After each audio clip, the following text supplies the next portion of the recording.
Good afternoon, everyone. Let's just take a seat.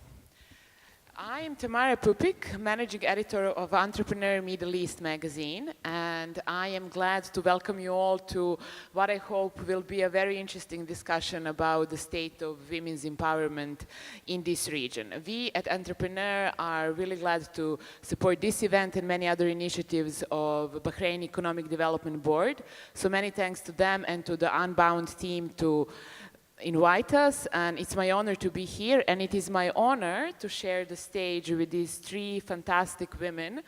We agree that I won't go into many details from their bios, because I'm sure you know about so many things they've done to support other women and to support entrepreneurs in the region. But just quickly, Amal Dokhan, Director of Babson Global Center for Entrepreneurial Leadership, King Abdullah University of Science and Technology, Sarah Mohammad Ghaleb, Head of Business Incubation at Saudi Aramco Entrepreneurship Center, and Maryam Majed, Manager of Digital Transformation at BIBF. Yeah, I apologize. So let's start with an overview of the current state of women's empowerment in this region. From one side, we've been witnessing an extraordinary cultural moment in Saudi Arabia, with His Highness Crown Prince Salman launching many programs and initiatives to support women, the latest being the appointing their first female ambassador to the United States. On the other side, we have countries such as Bahrain, such as UAE, where women have traditionally been considered empowered and equal members of the society and contributing to their national economies as much as men. So what is the real situation on the ground when it comes to the business world, both corporate and entrepreneurship? What would you say? What's really happening if you put aside all those news headlines, mine included? Shall we start with you? Sure. Thank you so much, Tamara, for this opportunity, and the Unbound team and Bahrain in general, just for hosting us here. We appreciate the opportunity to give this, this very important critical perspective. So I will give you a very interesting view. I first came to Saudi about 5 years ago, and I was a senior GM for Abdullah Jamil. And one of the programs that we worked on was Babris Jamil. And this particular program, I'm sure you've heard of it, it's a household name in Saudi, and they really do support, job creation through recruitment as well as through entrepreneurship. And one of the interesting things that I learned is that, policy is absolutely infecting and affecting what's happening on ground. So one of the roles that I had was to deliver, just an overview of the numbers. Numbers don't lie, and the numbers were showing how many jobs were created. And I remember around 2011, 2012, when I got to that chart, it was my favorite part, because that's when we literally saw a double of the numbers. And everyone always asked, Doctora, wait a minute, what is that? That is when the king issued a royal decree for women to enter the retail force. Double. That means that they were waiting for the opportunity. They're waiting for the opportunity, and the job applications, the flood of job applications came in, and it was exciting to be part of that. Fast forward to actually 2 years ago with Amal. Do you remember when we were in Riyadh together? I was a judge at 9/10, this amazing program that Amal put on, and top 3 winners were Saudi female teams. It's phenomenal what's happening. And just a couple months ago, this is my favorite of all times. So a couple months ago, Aramco, we put on our very first flagship hackathon. And one of the criteria is that, you have to have a tech background. So, it's a hackathon, so you've got programmers, developers, and you've got, just a phenomenal mix of just really cool tech-based individuals. And we had over 1,000 applications to participate in the first weekend. 80% of the applicants were female. Thank you. That was wonderful. Can we hear the applause? I love that. How could I beat the 80%? Seriously, over no, here? it is happening. It absolutely Well, that's I think- Amal, well done. That's Yeah. just one of the things that you've done, but tell us about Yeah. others stuff as well. Yeah. Well, I would just say at the beginning, I mean, it is definitely some of the most interesting times, especially being in the entrepreneurship and innovation scene for quite some time. And one of the things that we always, and I also work on corporate innovation and transformation as well, and there was always that topic of how might we include more women? How can we really push more women to the leadership positions? How can we give them a voice on the table? How can we have more startups that are led by women? And as Sarah mentioned over here, today, every program that we announce, we see that more than 50 or 60% of the applicants are women. So I think the transformation that you were talking about and the disruption that's happening in Saudi Arabia, it was actually given that okay, sort of like support, right? When the vision gave most of its points, and most of the topics that was actually tackled, it was tackling women issues. When it comes to legislations, when it comes to law, when it comes to so many elements. So the beauty of the vision that it did not just say women at the workplace. It actually said, if I enable you from the law perspective, if I enable you from the psychological perspective, if I enable you from the life perspective, and you're inclusive within the work, then I will be able to give you the path, and I will be able to let you be. So I think what the vision did, it gave the women that entitlement. So you've got the early leaders, you've got the early ones that started and led the way, right? Women, entrepreneurs, CEOs, you've got them long time ago, both in Bahrain and in Saudi. And I've met a lot of amazing women that are in leadership long time ago. And I think when the authority came and the government came and said, this is your floor, you're needed here, you're needed here. It was that point where it said to everybody, it's your time to actually shine. Then the women actually went through, right? They're already doing it. But today we see a bigger number, and I think that's what we needed. It's the mental assurance that we are needed and we do have a space and our talents are as equal as the men. And when I do all of these gender inclusive kind of talks and I say, we need the men, because if the men enable the women, then the women will be able to work. So I do actually commend every man in a leadership position who opened the path and let them shine and gave them the path and the talents, to show forward. So that's what I'm saying. I mean, in general, it's very exciting times. Majority of Saudi is actually youth.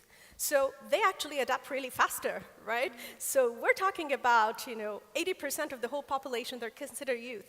So that's why we see that the changes that are happening really quickly is positive. Youth don't have patience for us to talk at them all the time.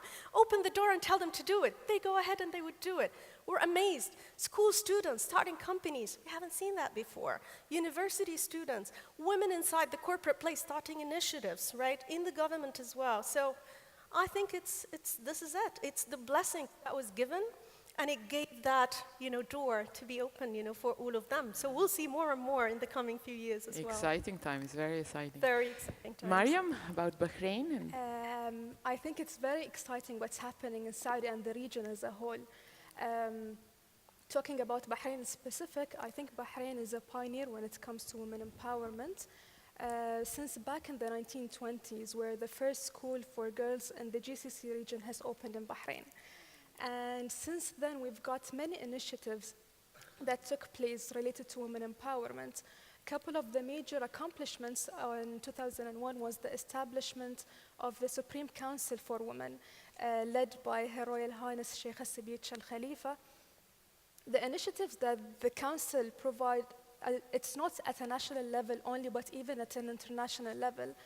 And the latest accomplishment that just happened at the latest elections in 2018 were the first time in Bahrain. I'm proud to say that a Bahraini woman was selected to be the speaker for the Council of Representatives for the first time in the region. Beautiful. Actually, it's the second time in the region after the UAE and first time in Bahrain. That's very nice. So at a national level, we're seeing lots of improvements, lots of initiatives taking place.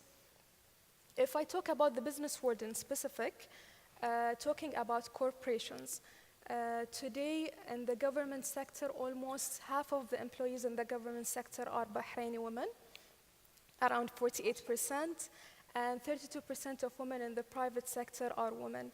I'm happy to be working in an organization where 60% of the faculty members and management members are women.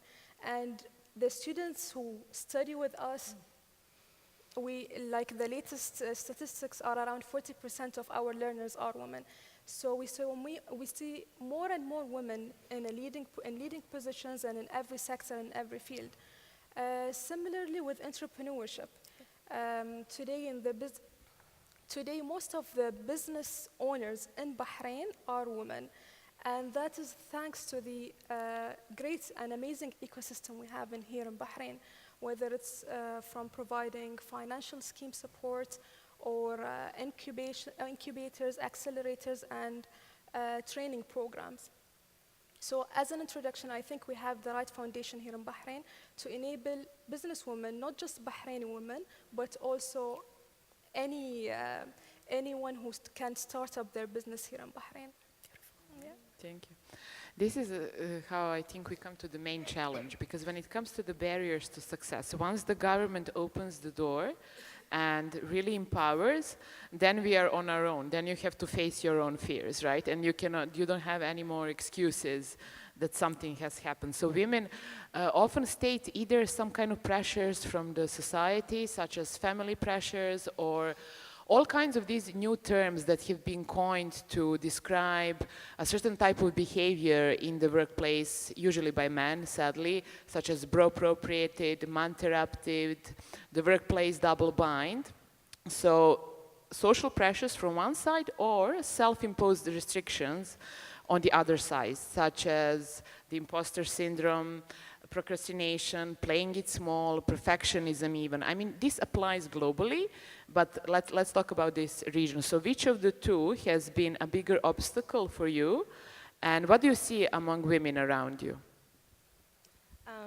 I think that in order for us to keep moving forward, we do absolutely have to address, the obstacles, unfortunately, that are in our paths.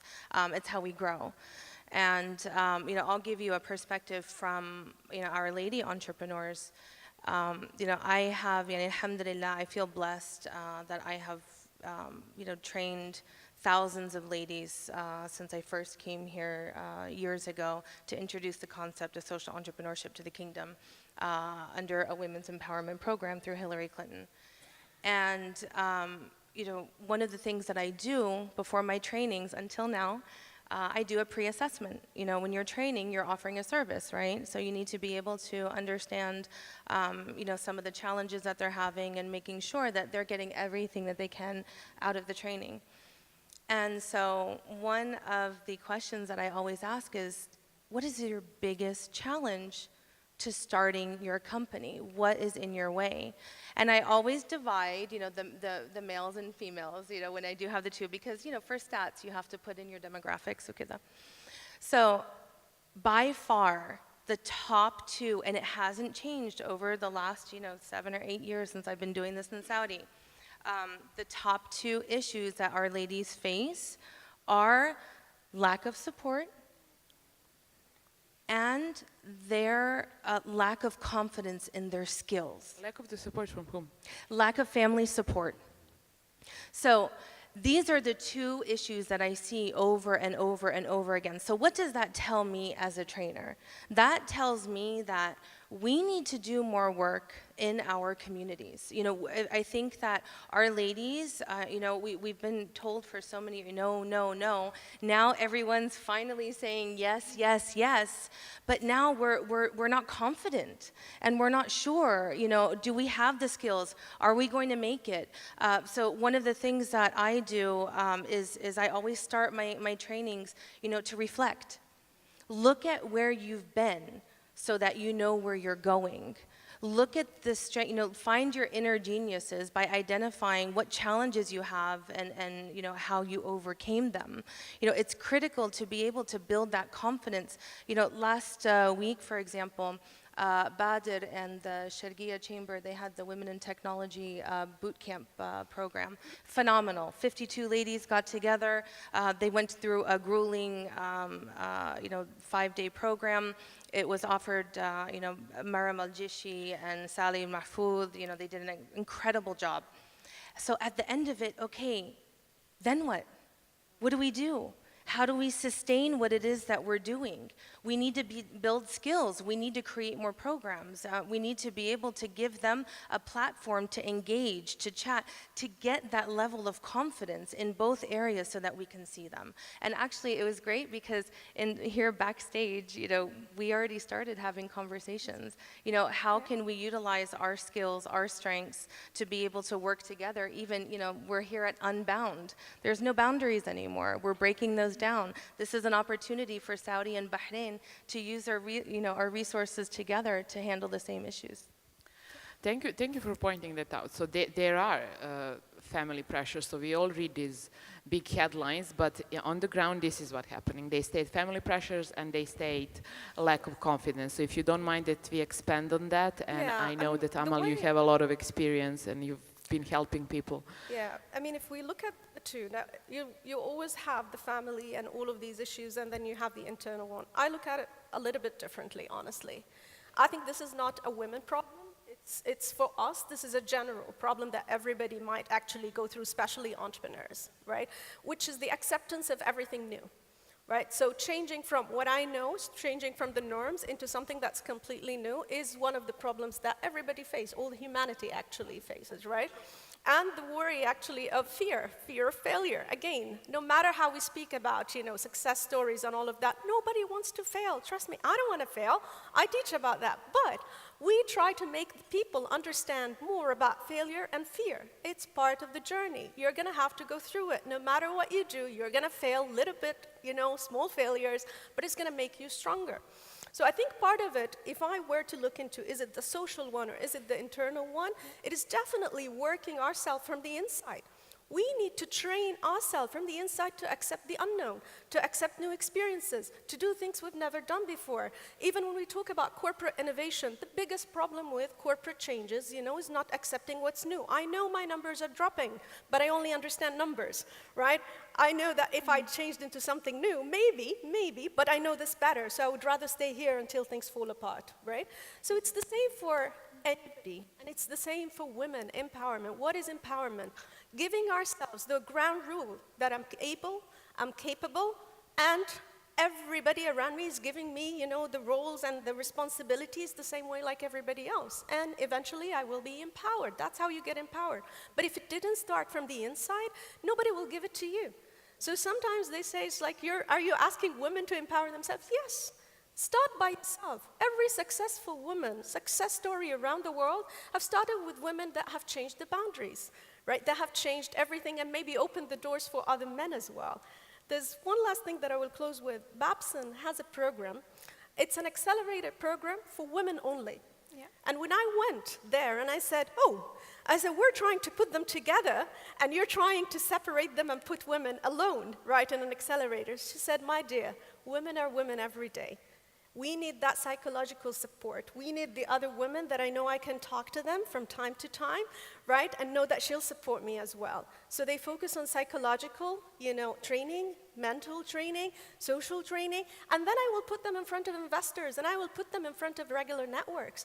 But at the same time, it all starts from here, which is changing the mindset. So if we don't change our own mindset, no empowerment facilities or empowerment rules or regulations will actually get us from where we are. So that's how I think of it. It's actually inside the head, I agree with you, Amal. What we need to look into is the self-imposed restrictions. Exactly. But we need the other we ecosystem need as well. And both challenges are connected. So. Yeah.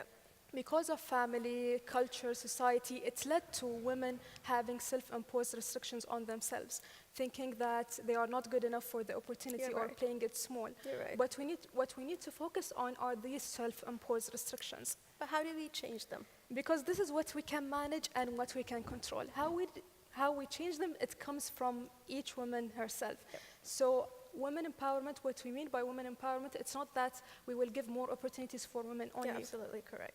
It's just that because of the cultural and the society effect, we want to empower women to be able to take the step herself. Yes. And we will not be able to do that unless the woman actually go for the opportunity and take the opportunity that is suitable for her. And you're absolutely right, Yeah. and that's why there's early ones that have started this. But at the same time, when we say that the government is enabling roads, the places is actually giving you more opportunities. So you see that, I will go now. Exactly. So some of us like to push the boundaries and fight and change, right? And we don't mind doing this because we know that this is part of the journey. Others want to see what are the doors available, and that's absolutely okay. There's no harm.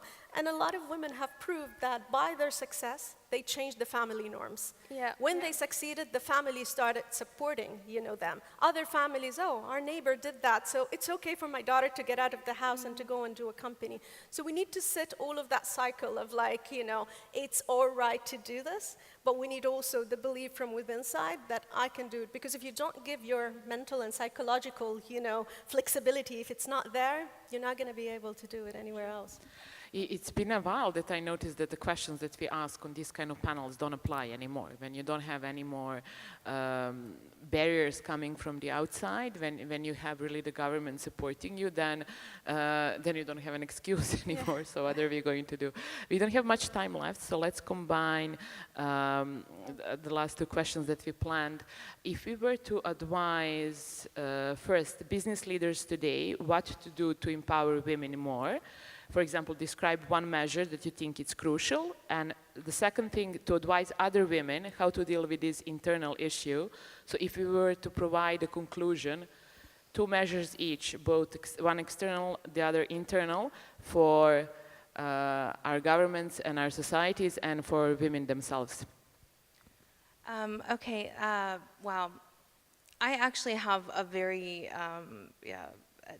a perspective that I am seeing, unfortunately, that I think is really important, actually, because I have an opportunity to meet all these amazing women, and I have an opportunity to really work with and engage with some awesome ladies. We're now CEOs, we're directors, we're coming, becoming this generation of firsts in Saudi, which is phenomenal. We've got game changers, we've got all this great stuff happening. And one thing that I'm seeing is competition. And for me, this is just insane. And I can't imagine. So the one thing I want to leave today with is it shouldn't be a competition. Amal and I have worked together, for years, and any opportunity I have, her style is different than me. We're both trainers. I love watching her. I love to support her any way that I can. And the one thing that I want to do is, if you didn't have that support system growing up, be that for someone else. If you are up there, it shouldn't be a competition, ladies, for those of you that are up there. Instead of being a competition, it should be, here, honey, let me hold your handbag while you're climbing up that ladder and fix your hijab because your crown is falling. Bravo. Very good applause. Well done, my dear. Quickly, 2 words for decision makers. 2 words only. Decision makers, look, I did policy work and influence in the Department of Education back in DC for years. You influence policy and you create policy through doing.